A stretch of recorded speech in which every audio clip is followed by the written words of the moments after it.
ઘણા બધા વિદ્યાર્થીઓની એવી કમેન્ટ હતી કે સર આપણી પાસે તો સમય ખૂબ ઓછો છે, અમારાથી સમય ફાળવી નથી શકાતો અને ઓછા સમયની અંદર અમારે સારામાં સારું કાર્ય કેવી રીતે કરવું. હવે પરીક્ષાને બહુ ખાસો સમય નથી વધ્યો, માર્ચની અંદર તમારી પરીક્ષા આવી જશે અને અગાઉ મેં બધું ટાઈમ ટેબલ, પેપર સ્ટાઇલો બધું જ તમને આપી દીધું છે. પરંતુ સૌથી મોટો પ્રશ્ન એ છે કે જો તમારો સપોર્ટ રહ્યો, તમે ચેનલ પર નવા છો અને તમે ચેનલને સબસ્ક્રાઇબ કરો છો, સાથે તમે વિડીયોમાં બન્યા રહો છો, તો મને પણ અહીંયાથી કહેવાય ને કે વધારે ને વધારે તમને કંઈક વિશેષ ને વિશેષ આપવાનો પ્રયત્ન કરવાનું મન થાય. તો ચાલો, જે વિદ્યાર્થીઓની કમેન્ટ હતી કે સર જે 60 દિવસ છે, આ 60 દિવસની અંદર અમે કઈ રીતે સારામાં સારા માર્ક્સ કવર કરી શકીએ, કઈ રીતે સારામાં સારી મહેનત કરી શકીએ, એના માટે આપણે થોડી સ્ટ્રેટેજી જોઈ લઈએ. કે સૌથી પહેલા તો અત્યાર સુધી જે તમારો વિષય નીકળી ગયો, જે બાકી રહી ગયું છે અથવા તો જે પૂર્ણ કરવાનું છે, એના ઉપર ખાસ ફોકસ કરો. જેમ કે તમારી પાસે ટોટલ 4 સબ્જેક્ટો છે, 6 સબ્જેક્ટ એટલે 4 સબ્જેક્ટને આપણે ઇમ્પોર્ટન્ટ આપીએ તો કોમર્સના વિદ્યાર્થીઓ છે, 12th સ્ટાન્ડર્ડના જે વિદ્યાર્થીઓ છે, એ લોકોનો ખાસ આવો કંઈક પ્રશ્ન હતો. તો 12th ની અંદર પહેલો વિષય છે તો કે સામાન્ય રીતે નામાના મૂળ તત્વો, ત્યાર પછી નામાના મૂળ તત્વો, આ નામું, આંકડા, વાણિજ્ય અને અર્થશાસ્ત્ર, એસપી અને સીસી. ભાષાના વિષયની આપણે પછી વાત કરીએ છીએ. સૌથી પહેલા આ જે 4 વિષયો છે, આ 4 વિષયોને ધ્યાનમાં લઈ લઈએ. તો સૌથી પહેલા છે નામું. હવે નામાની અંદર તમને સરળ કેટલા ચેપ્ટર તમને લાગે છે એ જુઓ અને અઘરા ચેપ્ટર કેટલા લાગે છે એ જુઓ. આ બંને જુઓ. સરળ જે કોઈ પણ ચેપ્ટર છે અને અઘરા ચેપ્ટર છે, આ બંનેને પહેલા તો ડિવાઈડ કરો. સેમ આંકડામાં, સેમ વાણિજ્યમાં, સેમ અર્થશાસ્ત્રમાં અને સેમ એસપીસીસી માં. સમય આપણી પાસે કેટલો છે તો કે માત્ર એક જ મહિનો, ફેબ્રુઆરી અને માર્ચ. હવે 60 દિવસ નથી રહ્યા, ફેબ્રુઆરી અને માર્ચ એટલે 30 ને 15 45 દિવસનો ટાર્ગેટ મારીને ચાલીએ એટલે 40 દિવસ રહે છે. હવે ઘણા બધા વિદ્યાર્થી એવા હોય કે એની અંદર સાહેબ આજ તો રવિવાર છે, સાહેબ આજ તો શુક્રવાર છે, સાહેબ કાલે કરીશું, સાહેબ હવે જોઈ લઈશું, સાહેબ હવે લડી લઈશું. આ જોવા ને લડવું ને આવતીકાલે કરીશું ને રવિવાર છે ને આ બધા બાના હવે રહેવા દો. તમે તમારા ખુદ સાથે છેતરપિંડી કરવાનું રહેવા દો. કારણ કે એક્ઝામ આવશે, પરીક્ષાની અંદર તમારે 3 કલાકનો સમયગાળો આપવાનો છે. કેટલી કલાકનો? 3 કલાકનો. આ 3 કલાકના સમયગાળા દરમિયાન તમારે 100 માર્ક્સનું પેપર લખવાનું છે. આ આપણને ખબર જ છે.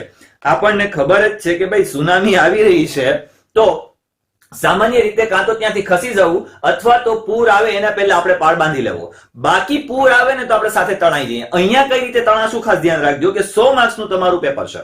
આ 100 માર્ક્સના પેપરની અંદર 3 કલાકમાં તમારે પૂર્ણ કરવાનું છે. હવે એમાં સરળ, મધ્યમ, કઠિન આવા બધા પ્રકારના પ્રશ્નો હશે. તો તમે સારી રીતે મહેનત નહીં કરી હોય તો બનશે એવું કે સારામાં સારા માર્ક્સ કવર નહીં કરી શકો.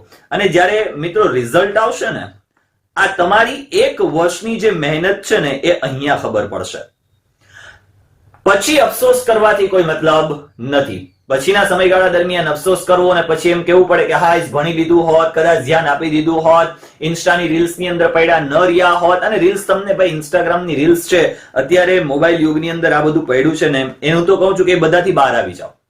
અમુક બાબતોથી તમારે બહાર નીકળી જવું વધારે સારું. સમય રહેતા, જો સમય રહેતા તમે બહાર નહીં નીકળો ને તો એક દિવસ એવો આવશે કે સમય તમને એવા બહાર ફેંકી દેશે કે વાત જ ના પૂછો. ધોબિકા કુત્તાના ઘરકાના ઘાટકા એવી હાલત થશે. અને રેગ્યુલરલી તમને અન્ય લોકો તાના મારશે એ પ્લસમાં. અને તમે જે મિત્રો કરો છો ને કે જેના વગર તમને ચાલતું નથી, જેના વગર તમને ગમતું નથી, મેરે બાબુને થાના થાયા, મેરે બાબુને નાહ્યા, મેરે બાબુને યેતિયા, મેરે બાબુને વોતિયા. આ બાબુ જે 5 વર્ષ પછી તમારા સામે એક લેવલથી આવશે ને તો તમે કોણ છો ને એ દેખાશો પણ નહીં. પછી તમારે એનાથી મોઢું છપાડીને જવું પડશે. એવી સિચ્યુએશનો આવી જશે, એવી ગંભીર સમસ્યાઓ ઉભી થશે ને કે તમે ક્યારેક ખ્વાબે પણ નહીં વિચાર કર્યો હોય. અને પછી 5 વર્ષ પછી એમ થાય કે કાશ એ સમયગાળા દરમિયાન ધ્યાન દઈ દીધું હોત. તો તમારી પાસે ગોલ્ડન પીરિયડ છે. જે થઈ ગયું એ થઈ ગયું, એને ભૂલી જાઓ. હવે શું કરવાનું છે? હવે કઈ રીતે આપણે સ્ટ્રેટેજી બનાવવાની છે? હવે કઈ રીતે આપણે વ્યૂહરચનાઓ ઘડીને આગળ કામ કરવાનું છે? અને કોમર્સના વિદ્યાર્થીઓ પાસે સૌથી પહેલો પ્રશ્ન હોય આયોજન. જો આયોજન ના હોય ને તો હેતુ સુધી પહોંચી શકાય નહીં. આયોજન ઇમ્પોર્ટન્ટ છે. આયોજન હશે તો તમે તમારો હેતુ નક્કી કરી શકશો અને ધ્યેય સુધી પહોંચી શકશો. નહીતર તો બનશે એવું કે તમે આયોજન જ નથી કર્યું, તમે સ્ટ્રેટેજી જ નથી બનાવી, તો તમારે જ્યાં સુધી પહોંચવું છે ત્યાં સુધી તમે પહોંચવાના જ નથી. સૌથી મોટો પ્રશ્ન એ થાય કે સાહેબ હવે 45 દિવસ છે, આ 45 દિવસને આપણે 7 વડે ડિવાઈડ કરીએ તો એક સબ્જેક્ટ, આ 7 સબ્જેક્ટ છે એમાંથી એક સબ્જેક્ટને આપણે કેટલો સમય આપી શકીએ? તો 6 સત્તા ને 42 એટલે આપણી પાસે 6 દિવસ ટોટલ આપણે ગણીને ચાલીએ. કેટલા દિવસ? 6 દિવસ. હવે એવું નથી કે 6 દિવસની અંદર માત્ર દિવસ એટલે કે ખાલી 12 કલાક જ નહીં, 12 કલાકનો દિવસ અને 12 કલાકની રાત્રિ આ બંને લાગુ પડે છે. ખાસ ધ્યાન આપજો, 12 કલાકનો દિવસ અને 12 કલાકની રાત્રિ, ત્યારે જઈને આ 24 કલાક તમારી કમ્પ્લીટ થાય છે. સતત અને સખત બેસો ને ત્યારે તમે 6 દિવસમાં એક સબ્જેક્ટ પૂરો કરી શકો.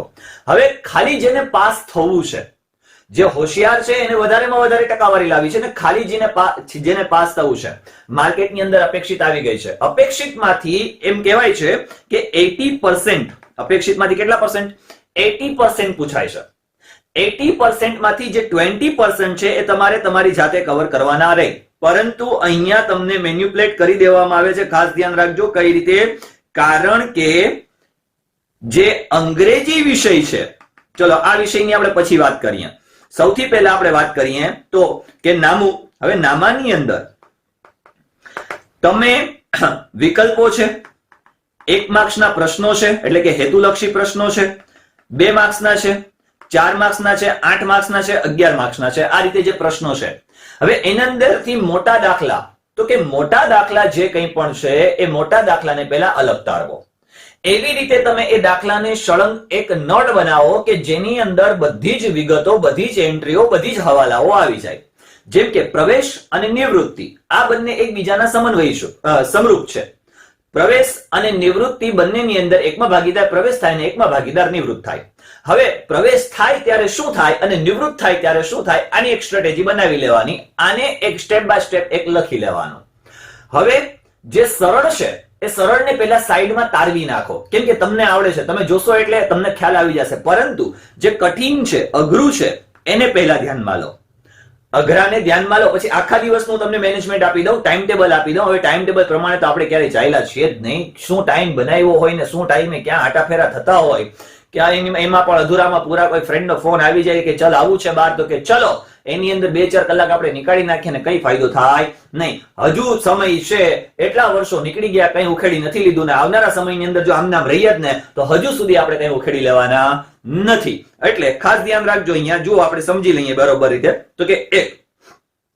તો કે જે અઘરું તમને લાગે છે એ અઘરાને પહેલા લ્યો. હવે અઘરાની અંદર કઈ કઈ બાબતો આવશે? અઘરાની અંદર તમારી કઈ કઈ બાબતો આવશે? તો કે જે મોટા પ્રશ્નો છે એ. હવે એની અંદર વાર્ષિક હિસાબનો 1 માર્ક્સનો દાખલો છે તો 11 માર્ક્સના દાખલાની અંદર બધા પડ્યા રહેતા હોય. કંપનીના વાર્ષિક હિસાબ છે, 11 માર્ક્સનો દાખલો છે તો 11 માર્ક્સના દાખલાની અંદર પડ્યા રહેતા હોય. એટલે તમારા 22 માર્ક્સના જે દાખલાઓ છે એ 22 માર્ક્સના દાખલાની અંદર શું કરતા હોઈએ છીએ તો કે આપણે પડ્યા રહેતા હોઈએ છીએ. બરોબર સમજીએ? તો અહીંયા તમારે ખાસ એ બાબતને ધ્યાનમાં રાખવાની કે આ જે તમારા ટોટલ 22 માર્ક્સ જે તમે કરો છો એની અંદરથી નથી આવડતું તો પહેલા એને ઉપાડી લો, જે આવડે છે એને સાઈડમાં મૂકી દો. એવી જ રીતે આંકડાશાસ્ત્રની અંદર, એવી જ રીતે વાણિજ્યમાં, એવી જ. હવે જુઓ, વાણિજ્ય, અર્થશાસ્ત્ર, મેં અગાઉ પણ કીધું હતું કે નામું અને આંકડા જે છે એ તમારો કયો વિષય છે તો કે પ્રેક્ટિકલ વિષય છે. આ પ્રેક્ટિકલ વિષયમાં ધારો તો 100 માંથી તમે 100 માર્ક્સ લાવી શકો. 100 માંથી કેટલા માર્ક્સ? 100 માર્ક્સ લાવી શકો. પરંતુ સતત ગણ્યું હોય તો કેલ્ક્યુલેટરની અંદર આંકડા એવી રીતે દોડવા જોઈએ કે એમ કહેવાય ને કે જ્યાંથી પણ જગ્યા દેખાય ને ત્યાંથી પાણી વયું જાય તેવી રીતે.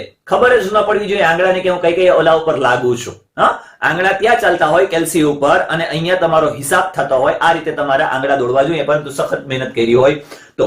હવે પ્રેક્ટિકલ નામું અને આંકડા બંનેનો ખ્યાલ આવી ગયો. નંબર 1, અઘરા જે ચેપ્ટરો છે, આ અઘરા ચેપ્ટરને પહેલા તો અલગ લઈ લો. કેટલા માર્ક્સનું તમને આવડે છે એ માર્ક્સ અલગ કવર કરો. જે પેપરો છે એટલે કે ટેસ્ટ પેપરો છે, આ ટેસ્ટ પેપરોને ફરી પાછું ગણવાનું રાખો. ફરી પાછો ટેસ્ટો તમારી જાતે 3 કલાકની એક ટેસ્ટ તૈયાર કરો. એમાંથી તમને કેટલું આવડે છે આનું એક મેનેજમેન્ટ તૈયાર કરો. આ જે આવડે છે એને અલગ તારવો, જે નથી આવડતું એની ઉપર ફોકસ કરો. ખાસ ધ્યાન આપજો આ બધી બાબતોને. જે નથી આવડતું એની ઉપર ફોકસ કરો. આ બંને વિષયોનું થયું. હવે વાણિજ્ય અને અર્થશાસ્ત્ર, ચાલો હું તમને આની એક થોડી સ્ટ્રેટેજી બતાવી દઉં ખાસ. અને એસપીસીસી આ 3 વિષયોને આપણે ધ્યાનમાં લઈએ તો હવે આ વિષયો કેવા છે તો કે થિયરીના વિષયો છે. આ વિષયોની અંદર ખાસ ધ્યાન રાખવાનું કે તમને જે મુદ્દા છે, જે કોઈ પણ મુદ્દાઓ છે, આ મુદ્દાઓનું વિશ્લેષણ આવડવું જોઈએ. શું આવવું જોઈએ? વિશ્લેષણ. આવું તમને કોઈ નહીં શીખવાડે, પરંતુ બરોબર ધ્યાન આપજો. હવે તમારે લીટી ટુ લીટી લખવાનો સમય વયો ગયો. તમે મૌલિકતા, પેપરમાં મૌલિકતા કેટલી વાપરો છો એ ઇમ્પોર્ટન્ટ છે. મૌલિકતા વાપરવા માટે શું કરવું પડે તો કે વધારે ને વધારે, સખત ને સખત વાંચન કરવું પડે, સતત બેસી રહેવું પડે. ફેવિકોલ લેવાનું, 100-200 રૂપિયાનું ફેવિકોલ લઈ દેવાનો, સીટ ઉપર રાખી દેવાનો અને ત્યાં શું કરી દેવાનું? બેસી જવાનું.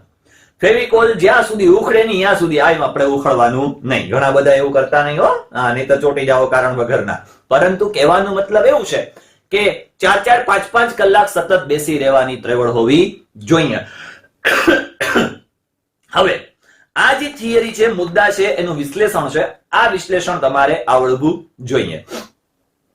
હવે વાણિજ્ય, અર્થશાસ્ત્ર અને એસપીસીસી ની અંદર તમને ખબર છે, સીસી એટલે કોમર્શિયલ કોરસ્પોન્ડન્સ, વાણિજ્ય પત્ર વ્યવહાર. તો કે એની અંદર કંપનીઝને લગતા જે કોઈ પણ છે, એજન્સીઓને લગતા છે, બેંકને લગતા છે, જે કોઈ પણ તમામ પત્ર વ્યવહારો છે, આ પત્ર વ્યવહારો ધ્યાને લેવાના હોય છે. હવે એની પણ એક સ્ટ્રેટેજી હોય.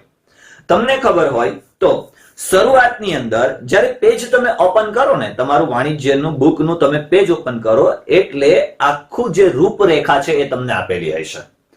આ જે રૂપરેખા છે ચેપ્ટરની અને એની જે પ્રસ્તાવના છે એને ડીપમાં વાંચો અને બરોબર સમજો. એને વાંચન કરી અને ડીપમાં સમજવાનું. આયોજન, તો કે આયોજન શા માટે, શા કારણે આયોજન કરવામાં આવે, આયોજન કેવી રીતે થાય, આયોજન કરનારા કોણ હોઈ શકે, આયોજન જ પહેલા શા માટે કરવામાં આવે, ધ્યેય સિદ્ધિ સુધી પહોંચવું તો પહોંચવું કઈ રીતે. જેમ કે તમે કોઈ પણ કાર્ય કરો છો તો એ કાર્ય કરવા પાછળનું કંઈ કારણ હશે. હવે એ કાર્ય કરી લીધા પછી શું તમને ફાયદો થયો ખરો? નથી થયો. શા માટે નથી થયો? ભૂલ શોધો અને આગળ વધો, ભૂલ શોધો અને આગળ વધો. જેમ જેમ ભૂલો શોધતા જશો અને આગળ વધતા જશો તેમ તેમ તમને ફાયદો થતો જશે. આ શું થયું તો કે વાણિજ્ય. હવે અર્થશાસ્ત્રની તમને વાત કરું તો અર્થશાસ્ત્રના પેપરમાં ખાસ એક વસ્તુ બહુ લેન્ધી હોય છે. 3 કલાકમાં પેપર પૂર્ણ કરવું ખૂબ જ અઘરું હોય છે. હું બીવડાવતો નથી, પરંતુ આ રિયાલિટી કહું છું. 3 કલાકમાં અર્થશાસ્ત્રનું પેપર પૂર્ણ કરવું ખૂબ અઘરું હોય છે, કારણ કે એની અંદર તમે જેટલું લખો એટલું ઓછું છે. પેપરો કઈ રીતે લખવા, ગયા વર્ષના વિદ્યાર્થીઓએ જે બોર્ડમાં ટોપ આવેલા છે, આ ટોપ વિદ્યાર્થીઓએ પેપરો કઈ રીતે લખ્યા છે એ પણ હું તમને સમજાવીશ. તમારે કઈ રીતે પેપરો લખવા એ પણ હું તમને સમજાવીશ. ખાસ ધ્યાન આપો. તો અર્થશાસ્ત્ર કેવો છે? લેન્ધી છે. હવે આ જે 3 વિષય છે ને, આ 3 વિષયની અંદર એક પ્રસ્તાવનાને વાંચો, ડીપમાં વિચારો, સંશોધનાત્મક રીતે વિચારવાનું છે. ખાસ ધ્યાન રાખજો. સંશોધનાત્મક રીતે વિચારશો એટલે આરામથી ઇઝીલી રીતે તમે 5 થી 7 લાઈનો, 10 લાઈનો લખી શકશો. આ થયું કયું તો કે થિયરીના વિષયો, વાણિજ્ય, અર્થશાસ્ત્ર અને એસપીસીસી. હવે 2 વિષયો તમારા વધે છે. એ 2 વિષયો એટલે ભાષાના વિષયો છે. તમે કદાચ ગમે એટલું ધારો ને ભાઈ, તો ભાષામાં તમે 100 માંથી 100 ક્યારેય ન મેળવી શકો. ખાસ ધ્યાન રાખજો. 100 માંથી 100 ક્યારેય ભાષામાં આવે નહીં, કારણ કે ગુજરાતી વ્યાકરણ તો આપણું ટકાટક હોય અને અંગ્રેજીમાં તો આઈ એમ આવડીંગ સાહેબ, તમે વાત જ ના પૂછીંગ. અમને એવું આવડીંગ કે લખીંગ પેપર ફાડીંગ તોડીંગ ભૂક્કા કાઢીંગ, એટલું આવડીંગ. ઇંગ્લિશની અંદર આપણું ગુજરાતનો રેશિયો એમ કહી શકાય ફેલ થવાનો 20-28% આસપાસનો છે. તમે વિચાર કરી લેજો, 20 થી 28% એપ્રોક્સિમેટલી એટલો રેશિયો છે ખાલી અંગ્રેજી સબ્જેક્ટની અંદર ફેલ થવામાં. કેમ કે વાક્ય રચના જ બનાવતા ન આવડે, સેન્ટેન્સ જ લખતા ન આવડે, ડાયરેક્ટ ઇનડાયરેક્ટ ન આવડે, એક્ટિવ પેસિવ ન આવડે. તમે કહેવાય ને કે પેપરની અંદર શું લખ્યું એ ભાઈને ખબર ન હોય. એને ફરી પાછું વંચાવો ને તો એ વાંચી ન શકે. અને એટલા તો મરોડદાર ને સુંદર એમ કહેવાય ને અક્ષરધારી છે એમના, થતા હોય છે ઘણા બધા જે વિડીયો જોનારા છે એમાંથી ઘણા બધા થતા હોય છે. પરંતુ ભાષા એટલે કે ગુજરાતી અને અંગ્રેજી આ જે ભાષાના વિષયો છે, હવે એકેય વિષયોને જતા કરવાના છે નહીં. ગુજરાતી અને અંગ્રેજી જે વિષયો છે આ વિષયોને ખાસ ધ્યાન આપવાનું છે, કારણ કે એક વિષયમાં તમારા માર્ક્સ ઓછા આવ્યા તો ઓલ ઓવર તમારું રિઝલ્ટ શું થશે? ડાઉન થશે. ઓલ ઓવર તમારી ટકાવારી શું થશે? ઘટશે. ખાસ ધ્યાન રાખજો. એટલે ગુજરાતી અને અંગ્રેજી. હવે ચાલો અહીંયા આપણે જે કોઈ પણ તમારા વિષયો છે એ વિષયોની ચર્ચાઓ કરી લીધી. હવે ખાસ આપણે ચર્ચા એ કરવાની છે કે 12 કલાકનો સાહેબ સમય મળતો હોય એમાંથી 12 કલાક, હવે સુવાનો સમય જો તમારો 8 કલાકનો હોય તો એમાં તમારે સુવાનો સમય 6 કલાક કરી નાખજો. હું તો અહીંયા સુધી કહું છું કે 5 કલાકનો જ કરી નાખજો. સાહેબ શું વાત કરો છો? હા, 21 કલાક. હું કોલેજની અંદર જ્યારે હતો જે તે સમયની અંદર, એટલે કોલેજની અંદર હું આખી રાત, કેમ કે એકાઉન્ટ અને આંકડા એ ગણતરીના વિષયો છે, બહુ મજા પડે. આખી ફૂલ નાઇટ હું સવારના 5 વાગ્યા સુધી કન્ટિન્યુઅસલી એકાઉન્ટ અને સ્ટેટ ગણતો. કન્ટિન્યુઅસલી એમ કહું તો ચાલે. એટલે અહીંયા આપણે 8 કલાક, 6 કલાક અને 5 કલાક, એટલે 5 કલાકનો સમયગાળો આપણે રાખવાનો છે. હવે 24 કલાકનો જે સમયગાળો છે ને એને આપણે ઊંધેથી લઈએ તો 24 કલાકની અંદરથી સામાન્ય રીતે ઘણા વિદ્યાર્થીઓ રાત્રિ દરમિયાન લેટ સુધી વાંચન કરે છે. હવે રાત્રે ક્યારેય પણ વાંચવાનું નથી થતું. રાત્રે વાંચ્યું એટલે મર્યા. શા માટે કહો? રાત્રે વાંચન કરવાનું થતું નથી. રાત્રે જો તમારે કોઈ વિષય ધ્યાનમાં લેવો હોય ને તો ગણતરીનો વિષય ધ્યાનમાં લેવો, આંકડા નામાને ધ્યાનમાં લેવો, અથવા ગણિતને 10મા વાળા જોતા હોવ છો વિડીયો તો ગણિતને ધ્યાનમાં લેવાનું. કોઈ પણ એવા પ્રેક્ટિકલ વિષય હોય ને આ પ્રેક્ટિકલ વિષયને ધ્યાનમાં લેવાના. રાત્રિ દરમિયાન ક્યારેય પણ થિયરિકલ સબ્જેક્ટ કોઈ પણ વાંચવાનો નહીં. હવે તમે રાત્રે એવું બનતું હોય કે હવે આપણાને એક આદત પડી ગઈ છે 2 વાગ્યે 3 વાગ્યે સુવાની, પરંતુ 10 વાગ્યે ને એટલે આપણે ઘોટાઈ જવા જોઈએ ઓન બેડ. 10 વાગ્યે એટલે આપણે સુઈ જતા હોવા જોઈએ. 10 વાગ્યાથી માંડીને રાત્રે 3 વાગ્યા સુધીની જે ઊંઘ છે એ જબરજસ્ત ઊંઘ હોય છે. આ દરમિયાનની ઊંઘ લઈ લેવી. 3-3:30 વાગ્યાની આસપાસ તમારે શું કરવાનું? ઉઠી જવાનું. 3:30 વાગ્યાથી એક એવું મસ્ત આયોજન બનાવો કે જેની અંદર તમારી શાળાનો સમય, બરાબર ધ્યાન આપજો, તમે ટ્યુશનમાં જાઓ છો તો ટ્યુશનનો સમય, અથવા સામાન્ય રીતે તમે જે કોઈ પણ અધર જો કોઈ પણ વર્ક કરે છે, ઘણા બધા બાળકો એવા હોય છે કે એ સામાન્ય રીતે એમને પણ જવું પડતું હોય કમાવા માટે કરીને. ઘણા બધા હોય છે, એવા નથી હોતું બધા કે બધાની અંદર કદાચ 5 વર્ષ શાંતિથી બેસીને ખાલી અભ્યાસમાં જ ધ્યાન આપે તો ઘર ચાલી શકે. ઘણા બધા બાળકો એવા હોય છે, તો એને પણ આપણે ધ્યાનમાં રાખીને વાત કરીએ તો એનો જે કામનો સમય છે, કામનો સમય, કેમ કે હું કરતો જે તે સમયની અંદર વર્ક, એટલે કામનો જે સમય છે કામનો સમય પણ અલગ નીકાળી અને એક એવા પ્રકારનું આયોજન બનાવી લેવાનું કે જેની અંદર આજે રાત્રે 10 વાગ્યાથી 3 વાગ્યા સુધીની ઊંઘ છે, એટલે કે 5 કલાકની ઊંઘ પૂર્ણ થાય એટલે તમારી પાસે વધે છે કેટલી? તો કે સોરી 19 કલાક વધે છે. કેટલી કલાક વધે છે? 19 કલાક વધે છે. આ 19 કલાકની અંદર પરફેક્ટ મેનેજમેન્ટ બનાવવાનું કે આ જે 7 વિષયો છે આ 7 વિષયો 19 કલાકમાં આપણે આવરી લેવાના. સવારના વહેલું ઉઠીને, સવારનું વહેલું અને રાત્રિ ઊંઘ, એટલે સવારે જ્યારે તમે વહેલા ઉઠો એટલે એ સમયગાળા દરમિયાન તમારે વાંચનના વિષય કોઈ પણ લેવાના. વાંચનનો વિષય લઈ લો, 2-2 કલાકનો સ્ટ્રેટેજી બનાવો. 2-2 કલાકની સ્ટ્રેટેજી બનાવી અને સતત નહીં બેસવાનું. ખાસ ધ્યાન આપો તો કે સામાન્ય રીતે તમે 2 કલાક વાંચન કરો છો તો 2 કલાકના વાંચન પછી તમારે 10 મિનિટનો રેસ્ટ લઈ લેવાનો. કેટલી મિનિટનો? 10 મિનિટનો. એવું ના થાય કે ગાંડાની જેમ ખાલી વાંચન કરી જઈએ છીએ, ગાંડાની જેમ આપણે ગણતરી કરતા જ જઈએ છીએ અને અહીંયા કઈ આવે નહીં. જરૂરી છે કે સ્ટોર થવું જોઈએ, ત્યારે તમે એક્ઝામની અંદર સારામાં સારું લખી શકશો. એટલે 10-10 મિનિટનો તમારે શું કરી લેવાનો? ગેપ નીકાળી લેવાનો. આ 10-10 મિનિટના ગેપે તમારે શું કરવાનું? તો કે ફ્રેશ થઈ જવાનું. હવે એવી રીતે નહીં કે સાહેબ હું આખો દિવસ વાંચું છું તો કે ભાઈ ફ્રેશ થવાનો સમય સાહેબ વાંચનનો 5 મિનિટનો સમય હોય છે, બાકીનો જે 45 મિનિટનો સોરી 55 મિનિટનો જે સમય મળે છે એમાં હું ફ્રેશ થાઉં છું. વોટ્સઅપના મેસેજ જોઈ લઉં છું, ઇન્સ્ટાની રીલ્સ જોઈ લઉં છું, અથવા તો બહાર ક્યાંય ફ્રેન્ડ સાથે આટાફેરા કરવા નીકળી જાઉં છું. તો આનાથી કશું થવાનું નથી. એક વાત ખાસ ધ્યાન રાખી લેજો કે જો આવું નથી કર્યું તો સામાન્ય રીતે તમે ફેલ થવાના છો. હોશિયાર છો એ વધારે હોશિયાર નહીં થાય, એ ત્યાં ને ત્યાં રહેશે ને નબળા છે ફેલ થશે, આવું બનશે. એટલે આ હતી આપણી એક નાની અમથી સ્ટ્રેટેજી તમને આપવાનો પ્રયત્ન કર્યો છે. છતાં પણ તમને એવા કોઈ પ્રશ્નો હોય છતાં પણ તમને એવું લાગતું હોય કે અહીંયા અમે અટકીએ છીએ, તો આપણી ચેનલ જે છે એના ઉપર તમે કમેન્ટ કરો, જેથી કરીને હું તમને સારામાં સારું અહીંયા આપવાનો પ્રયત્ન કરી શકું, સારામાં સારું તમને ગ્રહણ કરાવડાવી શકું, સારામાં સારા માર્ક્સ લાવવામાં મારો કંઈક ને કંઈક યોગદાન આપી શકું, જેથી કરીને સૌથી પહેલા મહત્વનું એ છે કે તમે ચેનલને શું કરશો? સબસ્ક્રાઇબ. નવા છો તો સબસ્ક્રાઇબ કરી લો, અને જૂના છો તો એ સામાન્ય રીતે તમારા મિત્રોને શું કરજો? શેર. અને નવા છે પણ શેર કરી જ દેજો, હો. નહીતર તો હમકુ નહીં ફાવિંગ તિંગ કાં હોવિંગ તિંગ કઈ ખબર નહીં પડિંગ તિંગ સાહેબ ને આવિંગ તિંગ ભણાવિંગ તિંગ ને હમ જાય તિંગ ને તુમ બી જાય તિંગ. જો હોવિંગ તિંગ તે ભલે હોવિંગ તિંગ, કઈ ફરક નથી પડિંગ તિંગ, પણ ચેનલને સબસ્ક્રાઇબ કરી લો, ત્યાર પછી લાઈક કરો, શેર કરો, અને જો તમને ક્યાંય પણ કોઈ પણ પ્રકારના એવા કોઈ પ્રશ્નો હોય, કોઈ ક્વેશ્ચન્સ હોય, તો તમે કમેન્ટ કરો, ચોક્કસપણે હું એમના તમને જવાબ આપીશ. ચાલો તો ફટાફટ સ્ટ્રેટેજી બનાવી લો, ટાઈમ ટેબલ બનાવી લો, અને કમેન્ટ કરો કોને કોને કયા પ્રકારનું ટાઈમ ટેબલ બનાવ્યું છે. તો ફરી પાછા મળીએ છીએ નેક્સ્ટ વિડીયોની અંદર. ત્યાં સુધી ખુશ રહો અને ખૂબ પ્રગતિ કરો, અને અભ્યાસમાં ખાસ ધ્યાન આપજો વાલાઓ. હા, ચાલો મળીએ છીએ. ધન્યવાદ.